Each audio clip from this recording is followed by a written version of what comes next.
नमस्कार। आपके अपने चैनल बस सच में आपका स्वागत और कुमार राजेश का प्रणाम। अमेरिका की हार क्या हो चुकी है?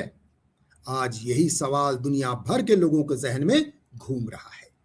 दरअसल युद्ध सिर्फ हथियारों से नहीं जीते जाते, बल्कि रणनीति, धैर्य और राजनीतिक इच्छा शक्ति से जीते जाते हैं। लेकिन जब दुनिया की सबसे बड़ी सैन्य शक्ति भी अपने घोषित लक्ष्य को हासिल न कर सके, तो क्या उसे विजेता कहा जा सकता है? यही है सबसे बड़ा सवाल। क्या अमेरिका ईरान के खिलाफ युद्ध हार रहा है, या यह युद्ध पहले ही अमेरिका की रणनीतिक हार में बदल चुका है? आइए इन तथ्यों और रणनीतिक विश्लेषण के आधार पर समझने का प्रयास करते हैं।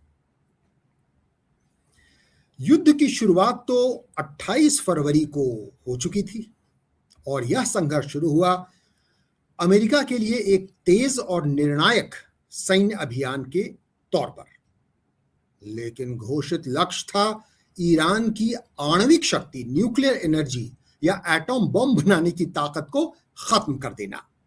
वॉशिंगटन का विश्वास था कि इजराइल की मदद से अत्याधुनिक तकनीक, स्टील्थ विमान, कैरियर स्ट्राइक ग्रुप और लंबी दूरी की मिसाइलों के दम पर वह ईरान को जल्दी झुका देगा। लेकिन कुछ महीनों में ही तस्वीर बदलने लगी और सबसे पहला झटका जो लगा वो ये कि ईरान ने केवल अपनी सीमाओं के भीतर जवाब नहीं दिया, उसने पूरे क्षेत्र में अपनी सैन्य क्षमता का प्रदर्शन किया। खाड़ी क्षेत्र के कई देशों में स्थित महत्वपूर्ण अमेरिकी सैन्य और ऊर्जा प्रतिष्ठानों पर हमले हुए। जॉर्डन और इराक में अमेरिकी सैनिकों के मौत ने यह स्पष्ट कर दिया कि युद्ध अब केवल ईरान की धरती तक सीमित नहीं रहा। सवाल उठने लगा, क्या अमेरिका वास्तव में जंग जीत रहा है या हार रहा है? तभी दूसरा मोर्चा खुल चुका था, समुद्र के रास्ते।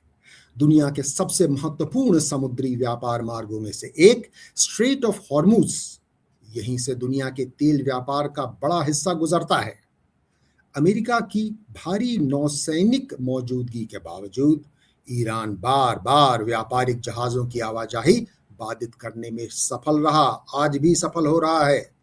जहाजों को सैन्य सुरक्षा देनी पड़ी, बीमा लागत बढ़ गई, तेल बाजार अस्थिर हो गया, वैश्विक व्यापार पर गंभीर असर पड़ा। यदि दुनिया की सबसे शक्तिशाली नौसेना भी समुद्री मार्ग पूरी तरह सुरक्षित नहीं रख पा रही, तो क्या यह केवल सामरिक चुनौती है या रणनीतिक विफलता या हार?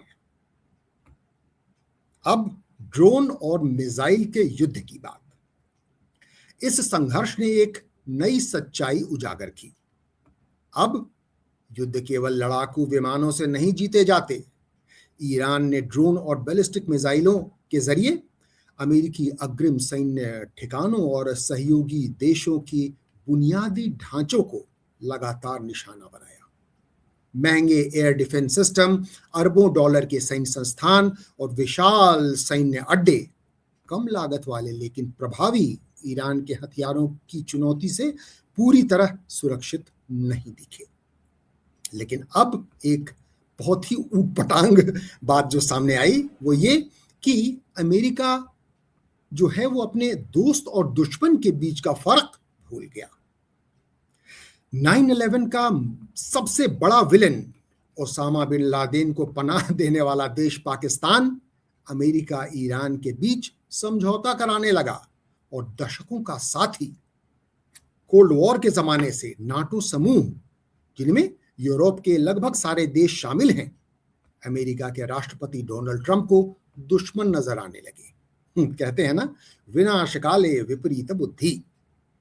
और अब जो कुछ जरूरी सवालात, असली सवालात हैं वो, यदि ईरान युद्ध जारी रखने की क्षमता बनाए रखे, ये जो तथाकथित युद्ध विराम हो रहे हैं उनके बावजूद, जो कि अब टूट भी चुके हैं, यदि वह अमेरिकी सैनिकों और सहयोगियों पर लगातार हमला करता रहे, यदि वैश्विक व्यापार प्रभावित हो रहा हो यदि युद्ध लंबा और महंगा बन जाए तो क्या केवल अधिक बम गिरा देना ही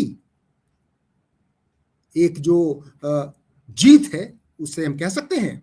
यही कारण है कि कई रणनीतिक विशेषज्ञ इसे टैक्टिकल सफलता लेकिन स्ट्रेटेजिक असफलता मानने लगे हैं। इतिहास गवाह है कि ऐसी गलतियां अमेरिका पहले भी कर चुका है, अपने हाथ जला चुका है। अमेरिका पहले भी ऐसे युद्धों का सामना कर चुका है। वियतनाम में 1965 से 1973 के बीच, अफगानिस्तान में 2001 से 2021 के बीच, इराक में 2003 से 2011 के बीच। इन सभी संघर्षों में अमेरिका ने सैन्य शक्ति का प्रदर्शन तो किया, लेकिन अंतिम राजनीतिक परिणाम उसके पक्ष में नहीं रहे। इसलिए आज पूछा जा रहा है, क्या ईरान 2026 में उसी सूची का अगला अध्याय बनने जा रहा है? ये सवाल आपके जहन में भी कौंध रहा होगा और इतिहास के जानकारों के जहन में भी। लेकिन यहां लाख टके का सवाल है कि ईरान क्या अमेरिका को युद्ध हरा चुका है या युद्ध हार चुका है? इसका सीधा उत्तर देना अभी जल्दबाजी होगी, क्योंकि युद्ध अभी समाप्त नहीं हुआ है।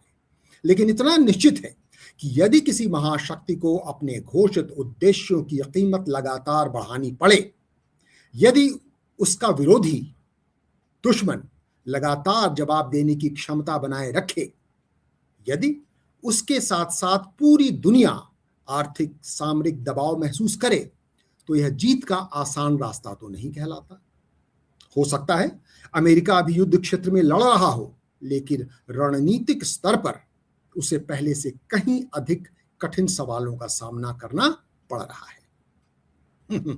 मतलब ये कि चौबे गए छब्बे बन के दूबे बनकर आ गए।